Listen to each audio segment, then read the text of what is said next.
Hello friend, myself Dr. B.G. Shukla and today I discuss some important questions of Mellin-Thompson's method for which we can construct an analytic function.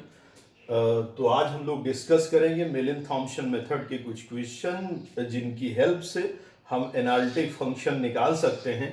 अगर हमारे पास real या imaginary part में से कोई एक दे रखा है तो मेलिन थॉम्पसन मेथड से हम एनालिटिक फंक्शन फाइंड कर सकते हैं। तो यहाँ पर पहला क्वेश्चन दे रखा है, determine the analytic function f z in terms of Z whose real part is u equals to e की power x cos y minus y sin y। कह रहा है u की वैल्यू दे रखी e की power x and x cos y minus y sin y। तो Milne's Thomson method की हेल्प से हम एनालिटिक फंक्शन एफ जेड की वैल्यू यहां पर निकालेंगे by using Milne's Thomson method. तो देखें सॉल्यूशन, हेयर फंक्शन लिख लें, u इक्वल्स टू गिवन है e की power x into x cos y minus का y इंटू साइन वाई। तो ये u की वैल्यू हो गई। मिलनीस थॉम्पसन मेथड से हम जानते हैं अगर u गिवन है आपके पास तो एनालिटिक फंक्शन एफ जेड बराबर होता है integration of phi one Z comma zero minus i phi two Z comma zero into D Z and plus का इंटीग्रेशन कांस्टेंट सी। अगर हमारे पास u गिवन है तो प्रीवियस लेक्चर में हमने बताया था कि एफ जेड बराबर हो जाएगा phi one Z comma zero minus i phi two Z comma zero into D Z and plus का सी। तो सबसे पहले हम phi one Z comma zero और phi two Z comma zero निकालेंगे इस u की हेल्प से। तो phi one Z comma zero होता है del u over del x. तो सबसे पहले phi one x comma y निकालेंगे। Phi one x comma y की वैल्यू होती है del u over del x. तो del u over del x का मतलब है e की पावर x का x के रिस्पेक्ट में डिफरेंशियल, तो रहेगा e की power x x cos y माइनस y sin y प्लस अगली बार e की पावर x को तो हम कांस्टेंट रखेंगे लेकिन इस ब्रैकेट के अंदर x के रिस्पेक्ट में डिफरेंशिएशन करेंगे। तो यहां पे x इस टर्म में है नहीं इसलिए y sin y का डिफरेंशियल जीरो, cos y को डिफरेंशिएट करेंगे नहीं, x का डिफरेंशियल करेंगे तो x का डिफरेंशियल बन जाएगा 1 और साथ में आ जाएगा इनटू cos y। तो हमारे पास आ गया del u over del x की वैल्यू दिस वन या फाई वन एक्स वाई की वैल्यू आ गई this one. Now phi one Z comma zero निकालेंगे। जैसा आप देख रहे हैं जेड कामा जीरो का मतलब x की जगह पर जेड रखते हैं और y की जगह पर जीरो रखते हैं। तो जैसे x की जगह पर जेड रखेंगे तो ये बन जाएगा e की पावर जेड ब्रैकेट में जेड इंटू कॉस जीरो। यहां पे जैसे जीरो रखेंगे तो पूरा टर्म जीरो हो जाएगा, माइनस का जीरो प्लस का e की power z into cos zero, क्योंकि y की जगह हमें जीरो रखना है तो ये कॉस जीरो। और आप लोग जानते हैं कि कॉस जीरो की वैल्यू 1 होती है तो ये वैल्यू आ जाएगी this is equals to e की power z into z and plus का e की पावर जेड। e की पावर जेड कॉमन ले लें तो वैल्यू आएगी e की power z and z plus one. This is the value of phi one Z comma zero. ऐसे phi two x y निकालें। अगर फाई टू एक्स वाई आप निकालते हैं तो ये वैल्यू आएगी del u over del y और del u over del y हो जाएगा। अब की बार u का y के रिस्पेक्ट में डिफरेंशियल करेंगे तो जब y के रिस्पेक्ट में डिफरेंशियल करेंगे तो x कांस्टेंट हो जाएगा। e की पावर x बाहर x कांस्टेंट, cos y का डिफरेंशियल माइनस x इंटू आ जाएगा sin y माइनस y sin y। यहां पर y के दो फंक्शन है इसलिए फार्मूला लगेगा प्रोडक्ट ऑफ टू फंक्शन।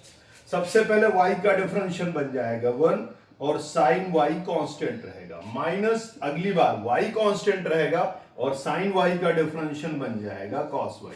तो this is the value of phi two x comma y। Phi two को भी जेड कामा जीरो के फॉर्म में लिखेंगे तो phi two Z comma zero. This implies that phi two Z comma zero बन जाएगा, x की जगह जेड रखें तो e की पावर जेड माइनस जेड, लेकिन जैसे ही साइन y जीरो रखेंगे तो साइन जीरो पर जीरो होता है, ये भी जीरो हो जाएगा ये भी जीरो है, तो टोटल रिजल्ट आ गया zero. Means phi two Z comma zero बन गया यहां पर जीरो। नाउ अब इसके बाद मिलनीस थॉम्पसन मेथड का यूज करें। Now from Milne's Thomson method, Milne's Thomson method के फार्मूले से आप देखते हैं कि एफ जेड बराबर होता है integration of five one Z comma zero minus I five two Z comma zero bracket close into D Z and plus का सी। यहां पर सारी वैल्यू पुट कर दें तो एफ जेड बराबर आ जाएगा this is equal to integration of five one Z comma zero की वैल्यू है वन प्लस जेड इंटू ई की power Z, five two Z comma zero की वैल्यू है जीरो तो minus I into zero into D Z and plus का C. तो ये पूरा टर्म जीरो बन जाएगा। इस वाले टर्म को इंटीग्रेट करेंगे तो ये हमारे पास इंटीग्रेशन में आ जाएगा this is equal to integration of one plus Z into ई की power Z D Z and plus का सी।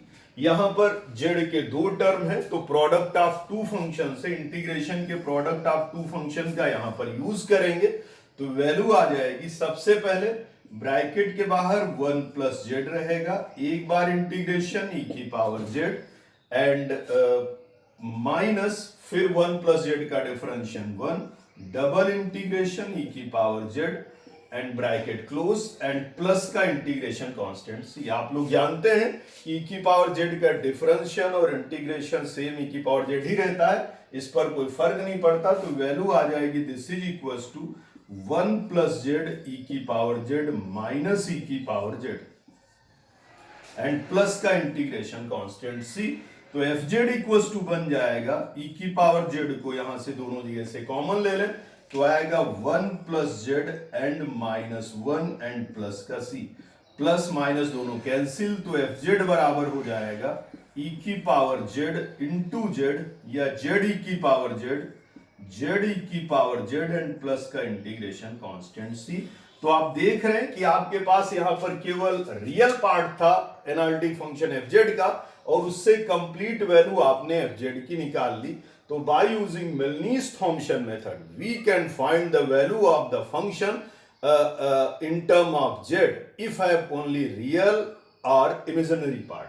तो यहां पर रियल पार्ट दे रखा था जिससे आपने एफ जेड की वैल्यू निकाली। एक और क्वेश्चन देखते हैं और उसमें इमेजिनरी पार्ट दे रखा है और उससे हम एनालिटिक फंक्शन एफ जेड की वैल्यू निकालेंगे। तो देखें जरा नेक्स्ट क्वेश्चन इसी टाइप का है। इमेजिनरी पार्ट का मतलब v की वैल्यू है हुज इमेजिनरी पार्ट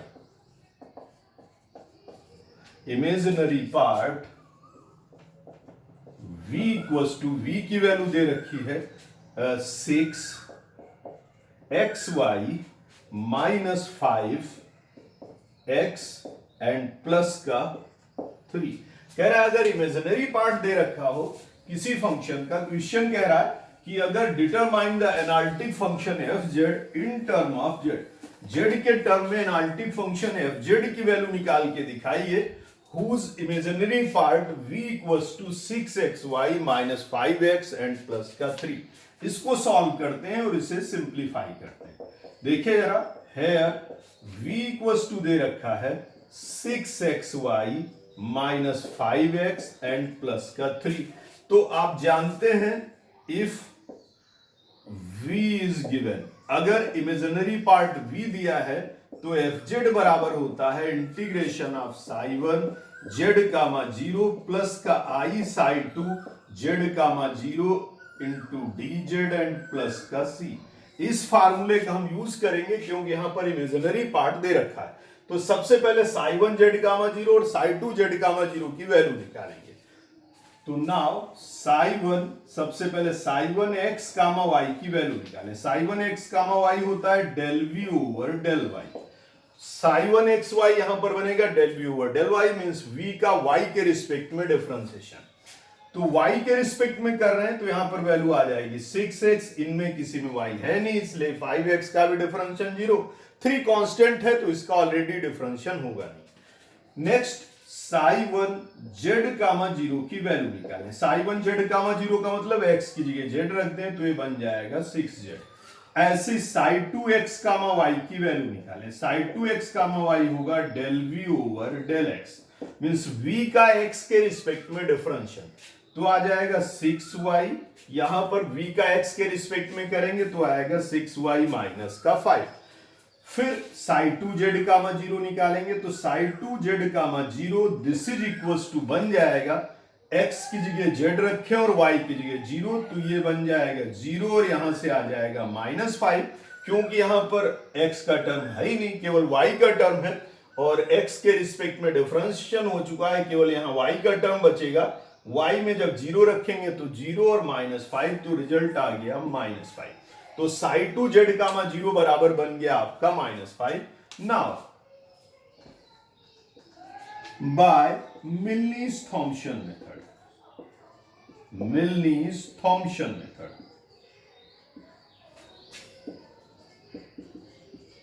क्योंकि हमें fz की वैल्यू निकालनी है तो मिलनीस-थॉम्पसन मेथड का यूज करेंगे।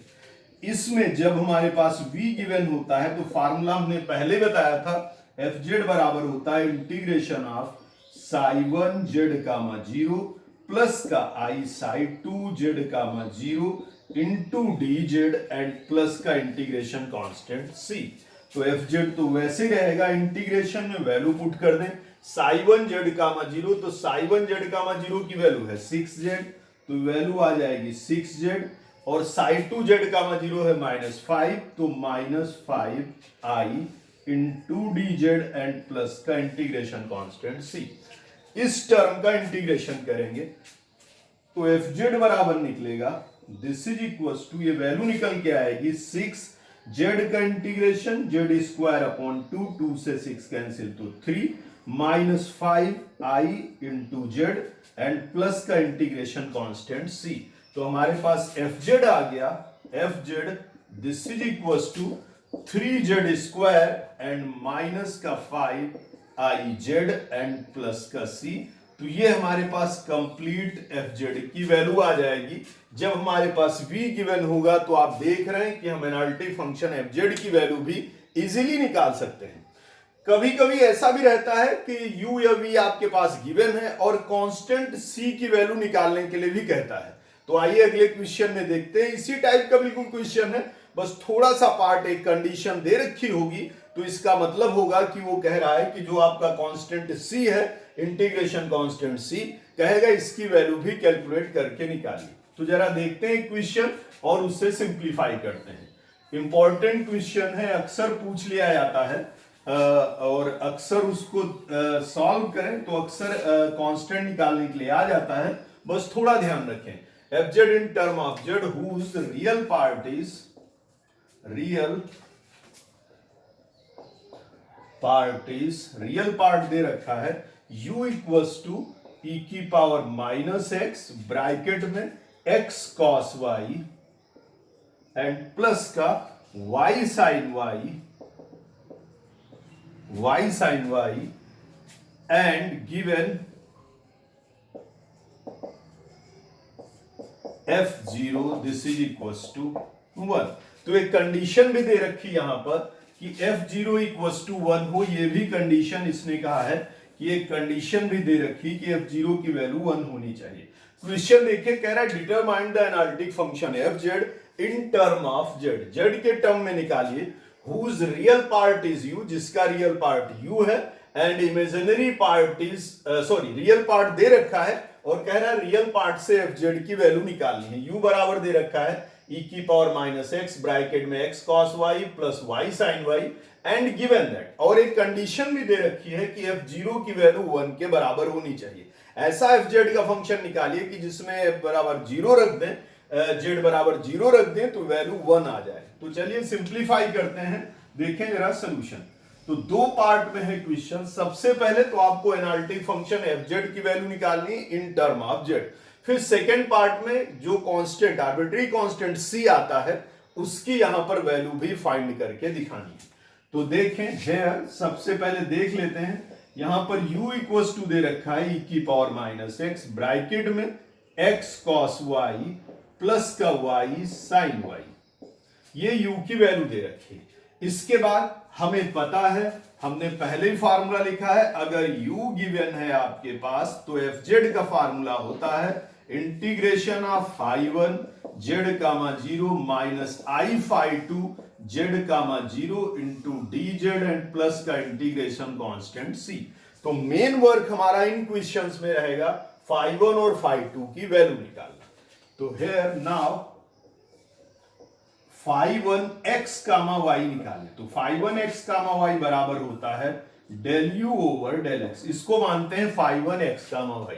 तो u का x के रिस्पेक्ट में डिफरेंशिएशन करें। सबसे पहले e की पावर माइनस x को, क्योंकि यहां पे दो पार्ट में फंक्शन x का दे रखा है, तो e की पावर माइनस x का डिफरेंशिएशन माइनस e की पावर माइनस x, और ये ब्रैकेट के अंदर वाले टर्म अभी कांस्टेंट रहेंगे। तो x cos y and plus का y sin y and plus अब की बार e की पावर माइनस x कांस्टेंट रहेगा और ब्रैकेट का डिफरेंशिएशन करेंगे x के रिस्पेक्ट में। तो इसके पास y sin y में x है नहीं, इसलिए डिफरेंशिएशन 0, x का डिफरेंशिएशन होगा 1, तो बचेगा ब्रैकेट में cos y, तो इंटू साथ में आ जाएगा cos y। अब phi1 x कामा y को बनाएंगे phi1 z comma 0। z comma 0 का मतलब x वाले की जगह जहां जहां x होगा वहां पर z रख देंगे और जहां जहां y होगा वहां पर 0 रखेंगे। तो वैल्यू आएगी e की पावर माइनस z ब्रैकेट में z इंटू कॉस 0, क्योंकि यहां y है, प्लस यहां पर भी y है तो 0 रख देंगे तो पूरा टर्म हो जाएगा 0, एंड प्लस का e की पावर माइनस z, यहां भी इंटू कॉस 0। और आप लोग जानते हैं कि cos 0 की वैल्यू 1 होती है, तो हमारे पास टर्म निकल के आएगा this is equal to minus का z e की पावर माइनस z यहां से और प्लस का e की पावर माइनस z यहां से। e की पावर माइनस z e की पावर माइनस z कॉमन लेके बाहर करेंगे तो ब्रैकेट में मिलेगा, ब्रैकेट में लिख लें 1 माइनस z, 1 यहां से और माइनस z यहां से, तो आ गया e की power minus z into 1 minus z। This is the value of phi1 z comma 0। ऐसे दूसरी वैल्यू निकालेंगे phi2 z कामा 0। तो सबसे पहले phi2 xy निकाल लें। phi2 xy होता है del u over del y, u का y के रिस्पेक्ट में डिफरेंशियल, तो y के ये टर्म दे रखे हैं e की पावर माइनस x कांस्टेंट, इससे कोई लेना देना नहीं, x constant and cos y का डिफरेंशियल। cos y का डिफरेंशियल होता है माइनस sin y, तो आ जाएगा माइनस का x into sin y and plus यहां पर दो y के फंक्शन है, फार्मूला बनेगा प्रोडक्ट ऑफ टू फंक्शन, तो y इंटू साइन y का differential cos y plus y का डिफरेंशियल 1 इंटू साइन y। तो this is the value of phi2 xy। phi2 xy में हम फिर से z कामा 0 बनाएंगे, तो हम बनाएंगे phi2 z कामा 0। फिर से इस वाले टर्म में x की जगह z और y की जगह 0, तो बनेगा e की पावर माइनस z, यहां पर 0 रख देंगे तो साइन 0 होता है 0, यहां पर 0 रख देंगे तो ये 0, यहां पर भी 0 रखेंगे तो साइन 0 0 0, तो रिजल्ट आ गया 0, यानी phi2 z कामा 0 की वैल्यू हो गई आपके पास 0। Now from Milne's Thomson method, from Milne's Thomson method, now from Milne Thomson method, Milne Thomson method का यूज करेंगे fz निकालने के लिए। तो fz बराबर होता है, क्योंकि हमारे पास u गिवन था, तो इंटीग्रेशन में phi1 z comma 0 minus i phi2 z comma 0 bracket close into dz and plus का c।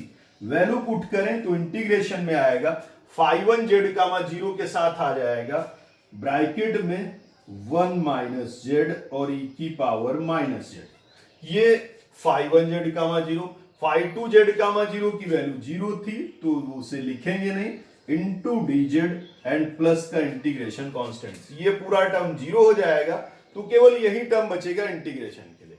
यहां पर z के दो टर्म है, इसलिए फार्मूला यूज करेंगे प्रोडक्ट ऑफ टू फंक्शन। तो वैल्यू आ जाएगी इंटीग्रेशन में सबसे पहले 1 माइनस z कांस्टेंट, एक बार इंटीग्रेशन e की power minus z into dz minus, फिर उसके बाद 1 माइनस z का डिफरेंशियल, तो 1 का डिफरेंशियल 0, माइनस z का डिफरेंशियल माइनस 1, तो माइनस माइनस हो जाएगा प्लस का 1, और डबल इंटीग्रेशन e की power minus z into dz and plus का इंटीग्रेशन कांस्टेंट c। वैल्यू यहां से लिख लें तो हमारे पास वैल्यू निकल के आ जाएगी, this is equals to fz बराबर बन जाएगा, तो fz की वैल्यू आ जाएगी e की पावर माइनस जेड का डिफरेंशियल माइनस e की power minus z minus e की पावर माइनस जेड ब्रैकेट में 1 माइनस जेड, नेक्स्ट e की पावर माइनस जेड का एक बार डिफरेंशियल e की पावर माइनस जेड, फिर एक बार डिफरेंशियल e की power minus z, minus minus बन जाएगा प्लस, तो वैल्यू आ जाएगी प्लस का e की पावर माइनस जेड और प्लस का इंटीग्रेशन कांस्टेंट c। अब आप देख रहे हैं यहां पर fz लिखा जा सकता है माइनस e की पावर माइनस जेड को मल्टीप्लाई करें e की power minus z minus minus plus का z e की power minus z and plus का e की power minus z and plus का c।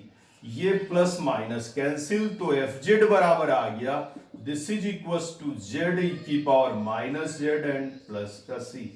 ये fz की वैल्यू आ गई। लेकिन इतना तो आपका पार्ट कंप्लीट हुआ, हमने एनालिटिक फंक्शन निकाल लिया, लेकिन एनालिटिक फंक्शन आया है विद कांस्टेंट टर्म c। ये वैल्यू c के साथ आई है, इसमें कंडीशन भी दे रखी है, इसका मतलब ये c की वैल्यू भी पूछ रहा है कि c की वैल्यू आपके पास क्या होगी, उसे भी आप कैलकुलेट करके बताएं। तो यहां पर f0 है, हमारे पास fz है, इसमें पुट कर दें एट z बराबर 0, तो f0 बन जाएगा this is equal to z बराबर 0 रखेंगे तो ये पूरा टर्म 0 एंड प्लस का c। f0 की वैल्यू दे रखी है 1 बराबर हो जाएगा c, यानी c की वैल्यू यहां पर है 1 के बराबर। ये वैल्यू इस इक्वेशन में पुट कर दें तो हेंस fz बराबर आ जाएगा this is equals to z e की power minus z and plus का 1, तो ये कंप्लीट fz की वैल्यू आ जाएगी विदाउट c, तो ये fz की वैल्यू आ जाएगी विदाउट c। तो इस टाइप से आप इसको सिंप्लीफाई कर सकते हैं और इस टाइप से इसको आप सॉल्व कर सकते हैं। एक और छोटा सा क्वेश्चन देखते हैं और उसे सिंप्लीफाई करते हैं, कभी कभी पूछ लिया जाता है और उसे सॉल्व करते हैं।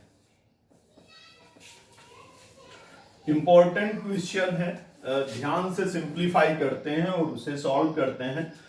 In term of z where value दे रखी है u माइनस वी, तो u माइनस वी की वैल्यू कह रहा है ये हमारे पास है e की पावर x ब्रैकेट में cos y माइनस का sin y। कह रहे determine the analytic function fz in terms of z where u minus v equals to होता है e की power x into cos y minus sine Y. यहां पर u minus we का term दे रखा है, u अलग नहीं दे रखा है, v अलग नहीं दे रखा है। इसके लिए हमने बताया था अगर आपके पास u माइनस वी दे रखा है तो उसको कैपिटल U मान लें, और अगर u प्लस वी दे रखा है तो उसको कैपिटल v मान लें। उससे हम लोग सिंप्लीफाई करके हम लोग सॉल्व करते हैं। तो देखें जरा solution, let u minus v, this is equals to capital U and this is equals to e की power x cos y minus sin y। Actually में ये होता है fz अगर आपके पास हो u प्लस आई वी, तो i fz अगर आप निकालें मीन्स इसमें i का मल्टीप्लाई कर दें तो आ जाएगा ui एंड माइनस का v। रियल रियल एक साथ में रखें और इन दोनों को ऐड कर दें तो आएगा 1 प्लस आई, मीन्स इन दोनों को ऐड करें तो 1 प्लस आई fz बराबर बन जाएगा uv के साथ, means u minus v and plus का इन दोनों में आई कॉमन ले लें तो u प्लस v बन जाएगा। तो आप देख रहे हैं अगर 1 प्लस आई fz की वैल्यू के टर्म में दे रखा हो तो इसको लिखते हैं u माइनस v और u प्लस v, इसलिए u माइनस v को कैपिटल U के बराबर मानते हैं और u प्लस v को कैपिटल V के बराबर मानते हैं। तो यहां पर अब निकालें phi1 z का x comma y, phi1 x comma y हो जाएगा del u over capital U है तो del u over del x, u का x के रिस्पेक्ट में डिफरेंशिएट करें तो आएगा e की power x and cos y minus का sin y। phi1 z comma 0 निकालें, z कामा 0 का मतलब x की जगह z रखते हैं और y की जगह 0, तो वैल्यू आ जाएगी e की पावर z cos 0 माइनस का sin 0। cos 0 की वैल्यू होती है 1 तो रिजल्ट आ जाएगा e की पावर z। ऐसी वैल्यू निकालें phi two x comma y. तो phi two x comma y होगा del u over del y. U का वाई के रिस्पेक्ट में डिफरेंशिएशन करें तो ई की पावर एक्स कॉस वाई का differentiation minus sine y minus sine y का डिफरेंशिएशन कॉस वाई। तो आ जाएगा minus sine y minus cos y. Phi two Z comma zero निकालें तो phi two Z comma zero हो जाएगा एक्स, फाई टू में एक्स की जगह जेड रखें तो आ जाएगा ई की पावर जेड, और वाई की जगह जीरो रखें तो यहां कॉस साइन वाई जीरो हो जाएगा, माइनस का कॉस जीरो वन होता है तो माइनस ई की साथ में आ जाएगा माइनस का जीरो माइनस वन बराबर आ जाएगा माइनस ई की पावर जेड। तो phi one Z comma zero आ गया ई की पावर जेड, और phi two Z comma zero आ गया माइनस ई की पावर जेड। नाउ फ्रॉम, अब हम मिलिन्स-थॉम्पसन मेथड का यूज करेंगे। मिलिन्स-थॉम्पसन मेथड इसका यूज करते हैं तो हम देखते हैं कि 1 plus I F Z, formula हमने लिखाया था पिछले वाले लेक्चर में, इंटीग्रेशन ऑफ होता है phi one Z comma zero minus i phi two Z comma zero into D Z and plus का सी। वैल्यू पुट कर दें तो इंटीग्रेशन में phi one Z comma zero, phi one Z comma zero की value है e की power z minus i phi two Z comma zero की value है माइनस ई की पावर जेड, तो माइनस माइनस प्लस का आई ई की power z into D Z and plus का c. This is the value of 1 plus I into f z. आप देख रहे हैं ई की पावर जेड दोनों जगह से कॉमन है तो इसको लिख सकते हैं 1 plus I F Z. This is equal to integration में 1 प्लस आई इंटू ई की power Z D Z and plus का सी। 1 प्लस आई कॉन्स्टेंट है इसलिए इंटीग्रेशन से बाहर हो जाएगा तो आएगा 1 plus I F Z. This is equal to 1 plus i और ई की पावर जेड का इंटीग्रेशन ई की पावर जेड और प्लस का इंटीग्रेशन कांस्टेंट सी। यहां से इसको मिटा देते हैं तो यहां से आप वैल्यू निकाल सकते हैं। This is equal to f z. F z की वैल्यू निकालें by dividing 1 plus i both side. 1 plus i को दोनों तरफ से डिवाइड कर दें तो एफ जेड बराबर हो जाएगा ई की पावर जेड एंड प्लस का सी अपॉन 1 प्लस आई, और यही एफ जेड की, यही एनालिटिक फंक्शन एफ जेड की वैल्यू हो जाएगी और ये क्वेश्चन यहीं पर कंप्लीट हो जाएगा। आज के लिए इतना ही। नेक्स्ट लेक्चर में हम लोग नेक्स्ट टॉपिक पर डिस्कस करेंगे। ये सारे इंपॉर्टेंट क्वेश्चन हैं, इनको आप लोग कायदे से तैयार करें। Thank you all of you.